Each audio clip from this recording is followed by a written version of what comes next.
કેમ છો મિત્રો? મજામાં જ હશો તો સ્વાગત છે આજના ફરીવાર મારા નવા મિની વ્લોગમાં. તો મિત્રો જો આપણે આ બધી બાજરી અત્યારે પાડી દીધી છે, તો અત્યારે ઘડીક પોરો ખાવા બેઠા છીએ. તો અત્યારે આપણે લણીએ છીએ, તમને બતાવી દો. હવે આપણે આવી રીતના દાંતડે કરીને લણીએ છીએ. બીજા આપણા મેમ્બર છે ઓલી કાલે લણે છે, તો અત્યારે ઘડીક પોરો ખાવા બેઠા તો આપણે લણીએ. હવે આપણે થોડીક વાઢવાનું બાકી છે, પછી આપણે જો આવી રીતે લણવાનું જ છે બધું. જો બાજરાની ડુંડાની ક્વોલિટી કેવી સરસ મજાની છે, એકદમ સરસ પાકી ગયો છે.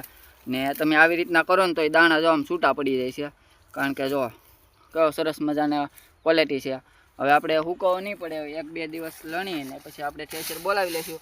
વાદળા જેવું વાતાવરણ રહે એટલે આપણે વહેલા તકે કાઢી નાખીશું. તો જો મિત્રો આપણે આવી રીતના લણવાનું છે બધું. પહેલાં આપણે બધું પાડી દીધું છે, હવે થોડુંક છે અડધો વીઘા જેટલું. આપણે 3 વીઘાની બાજરી હતી, 2 ઠેલી વાયેલી હતી મિત્રો. તો હવે જો આપણે આજે કેટલા 10-12 જણા થઈને એટલું બધું કામ આપણે પાર કરવાનું છે સાંજ સુધીમાં. અત્યારે થયો છે મિત્રો 1:45 જેવું. તો હવે અત્યારે આપણે બપોરા કરવા જવાનું છે, તો ઘડીક આપણે અહીંયા સાંયે ઘડીક